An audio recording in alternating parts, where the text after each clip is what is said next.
Prophet series میں آپ کا خیر مقدم ہے۔ آج ہم بات کریں گے ایک ایسے نبی کے بارے میں جن کو شہید کیا گیا۔ اللہ تبارک و تعالیٰ نے قرآن کریم میں بہت سارے انبیاء کرام کا نام بیان کیا ہے، انہیں میں سے ایک نام زکریا علیہ السلام کا بھی ہے۔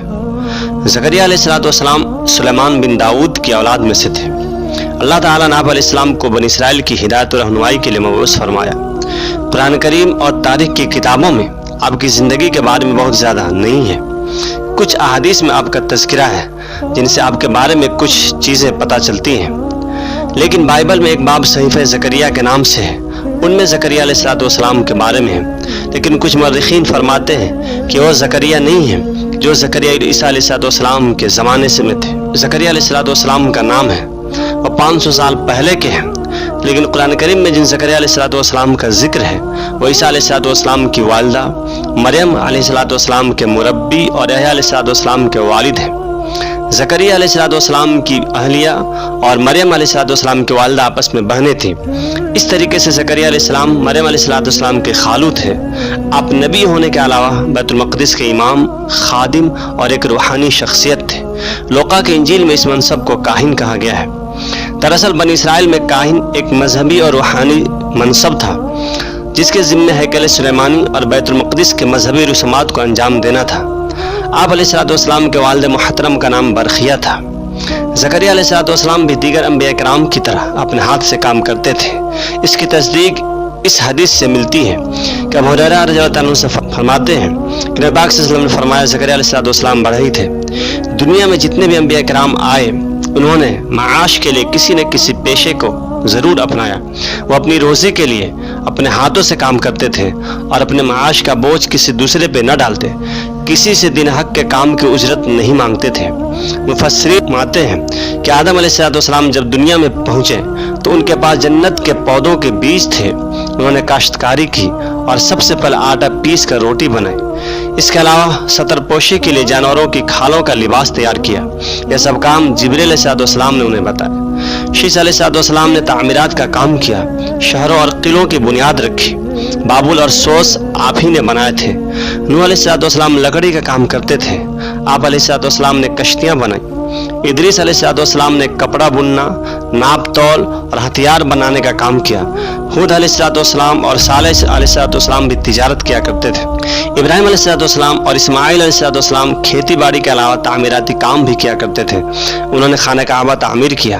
اسماعیل علیہ السلام تیر کمان بھی بنایا کرتے تھے۔ اسی طریقے سے شعیب علیہ السلام اونٹ، بھیڑ، بکریاں پالتے اور ان کے دودھ سے معاش تلاش کرتے۔ لوط علیہ السلام کھیتی باڑی کرتے تھے۔ اسحاق، یعقوب اور ان کے فرزند بکریاں چرایا کرتے تھے۔ موسیٰ علیہ السلام کھیتی باڑی کے ساتھ بکریاں بھی چرایا کرتے۔ آپ کے نکاح کے مہر میں بھی بکریاں چرانا تھا۔ داؤد علیہ السلام کے لیے اللہ تعالیٰ نے لوہا نرم فرما دیا تھا۔ آپ علیہ السلام لوہے سے زرہ بناتے اور اس سے اوزار بنایا کرتے تھے۔ سلیمان علیہ السلام عظیم الشان سلطنت کے مالک تھے۔ آپ کا زیادہ تر وقت سفر میں گزرتا، لیکن جب بھی وقت ملتا اپنے ہاتھ سے پنکھے بنایا کرتے تھے۔ اسی طریقے نبی پاک صلی اللہ علیہ وسلم نے بھی بچپن میں بکریاں چرائی ہیں۔ نبوت ملنے سے پہلے آپ خدیجۃ الکبریٰ کے لیے مزاربت کی بنیاد پر تجارت کرتے تھے اور عبداللہ بن صائب کے ساتھ شراکت داری میں تھے، ان کا پارٹنر تھے۔ عبداللہ بن صائب فرماتے ہیں کہ میں زمانے جاہلیت میں محمد صلی اللہ علیہ وسلم کا پارٹنر تھا۔ جب میں مدینہ پہنچا تو آپ نے فرمایا مجھے پہچانتے ہو؟ میں نے کہا کیوں نہیں، آپ تو میرے بہت اچھے پارٹنر تھے، آپ کسی بات کو نہیں ٹالتے تھے اور نہ کسی بات پہ آپ جھگڑا کیا کرتے تھے۔ بیت المقدس کے امام اور مذہبی پیشوا عمران بن ناشی اور ان کی اہلیہ حنا بنت فاقوت بہت ہی زیادہ نیک تھے۔ دونوں اپنی زندگی اللہ تعالیٰ کی ہدایت کے مطابق بسر کرتے تھے۔ اس کے علاوہ طویل عرصہ گزرنے کے بعد اولاد سے محروم تھے، جس کے لیے دونوں نے اللہ سے دعا کی، دعا قبول ہوئی اور انہیں اولاد کی نعمت سے اللہ تبارک و تعالی نے نواز دیا۔ انبیاء سابقین کی شریعت میں عبادت کا ایک طریقہ یہ بھی تھا کہ اپنی اولاد میں سے کسی ایک بچے کو دینی کاموں کے لیے وقف کر دیا جاتا تھا اور پھر اس بچے سے دنیا کا کوئی کام نہ لیا جاتا تھا۔ عمران کی بیوی نے بھی منت مانگی اور کہا، اے میرے رب، میرے پیٹ میں جو بچہ ہے اس سے میں نے تیری عبادت گاہ کی خدمت کے لیے وقف کرنے کی نظر مانگی ہے، تو میری طرف سے اسے قبول فرما، یقیناً تو خوب سننے والا اور جاننے والا ہے۔ جب ان کے ہاں بچی پیدا ہوئی تو کہنے لگی، اے میرے پروردگار، مجھے تو لڑکی ہوئی ہے۔ ان کی اس گفتگو میں حسرت کا اظہار تھا۔ عمران کا انتقال بچی کی ولادت سے پہلے ہی ہو چکا تھا۔ حدیث میں ہے کہ جب بچہ پیدا ہوتا ہے تو شیطان اسے چھوتا ہے جس سے وہ چیختا ہے۔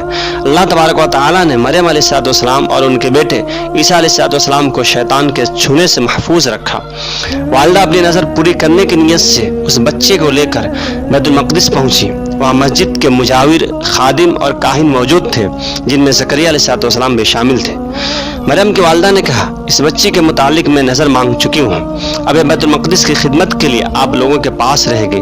چونکہ وہ عمران کی بیٹی تھی جو مسجد کے امام اور ایک روحانی شخصیت تھے، لہذا سب کی خواہش تھی کہ بچی اسے مل جائے۔ زکریا علیہ السلام کی دلیل یہ تھی کہ بچی کی ماں اور ان کی اہلیہ سگی بہنیں ہیں، نیز خالہ ماں کے برابر ہوتی ہیں، اس لیے بچے کی پرورش بھی ان کا حق زیادہ ہے۔ لیکن دیگر افراد اس پر راضی نہیں ہوئے، انہوں نے قرآن دازی کا فیصلہ کیا۔ اس پر تینوں بار قرآن دازی زکریا علیہ السلام کے نام کا نکلا۔ اس طریقے سے اللہ تبارک و تعالیٰ نے آپ علیہ السلام کو مریم کا سرپرست بنا دیا۔ آپ نے بڑی شوق سے اور بہت اچھے طریقے سے ان کی پرورش کی۔ انہوں نے مریم علیہ السلام کو اپنے گھر ہی میں رکھا، لیکن جب وہ ذرا بڑی ہو گئی اور سمجھدار ہو گئی تو انہیں مسجد سے متصل ایک حجرے میں منتقل کر دیا، ایک روم میں رکھ دیا، جبکہ یہ رات کو اپنی خالہ ہی کے پاس آ کر سو جایا کرتی تھی۔ زکریا علیہ السلام جب اپنے روم سے باہر نکلتے تو حفاظت کے نقطہ نظر سے باہر کا تالا لگا دیا کرتے تھے، لیکن جب واپس آتے تو یہ دیکھ کر حیران ہو جاتے کہ مریم علیہ السلام کے پاس بنا موسم کے اچھے قسم کے اور اعلیٰ کوالٹی کے پھل موجود ہیں۔ آپ نے ایک دن تعجب اور حیرت سے پوچھا، اے مریم، یہ روزی تمہارے پاس کہاں سے آتی ہے؟ وہ بولی، اللہ کے یہاں سے آتی ہے، بے شک اللہ جسے چاہتا ہے بے شمار رزق عطا فرماتا ہے۔ زکریا علیہ السلام کی اہلیہ عائشہ بانجھ تھی، جس کی وجہ سے وہ بے اولاد تھے۔ دونوں بوڑھے ہو چکے تھے اور ظاہراً اولاد ہونے کے امکانات بھی ختم ہو چکے تھے، لیکن جب زکریا علیہ السلام نے بی مریم کے پاس بے موسم نہایت اعلیٰ قسم کے پھل دیکھے تو آپ کے ذہن میں خیال آیا کہ جب میرا رب بنا موسم کے پھل دے سکتا ہے تو اس کے لیے اولاد دینا کچھ بھی مشکل نہیں ہے۔ اولاد کی خواہش نے دعا کا روپ پکڑ لیا اور انہوں نے اللہ تبارک و تعالیٰ سے دعا کی۔ پھر اللہ تبارک و تعالیٰ نے انہیں بچے کی بشارت دی۔ اللہ تعالیٰ نے بنی اسرائیل میں سب سے زیادہ نبی مبعوث فرمائے، ان پر اپنی رحمتیں اور نعمتیں بھی نازل فرمائی، لیکن یہ ناشکرہ قوم تھی جو بار بار نافرمانیاں کرتی رہی اور شرک میں مبتلا ہو کر انبیاء کرام پر ظلم و ستم ڈھاتی رہی، یہاں تک کہ انہیں شہید کرنے سے بھی ان لوگوں نے اوائڈ نہیں کیا۔ بنی اسرائیل نے ایک وقت میں 43 نبیوں کو قتل کر ڈالا۔ جب ان کو سمجھانے کے لیے 100 بزرگ کھڑے ہوئے تو ان کا بھی کام تمام کر دیا۔ بنی اسرائیل نے پہلے آپ کے صاحبزادے یحییٰ علیہ السلام کو شہید کیا، اس وقت آپ دمشق میں تھے۔ یحییٰ علیہ السلام کی شہادت کے بعد بنی اسرائیل نے آپ کو قتل کرنے کا پروگرام بنایا۔ زکریا علیہ السلام کی وفات کے حوالے سے مختلف روایات ہیں۔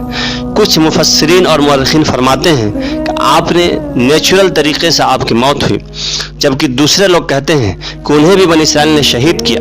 وہب بن منبہ کے مطابق زکریا علیہ السلام اپنی قوم سے بھاگے اور ایک درخت کے خلا میں داخل ہو گئے تو قوم نے وہاں پہنچ کر درخت پر آرا چلا دیا۔ اس وقت زکریا علیہ السلام کی عمر 100 سال سے زیادہ تھی۔ مورخین کے مطابق آپ کا مزار شام کے شہر حلب کی مسجد جامع زکریا میں موجود ہے۔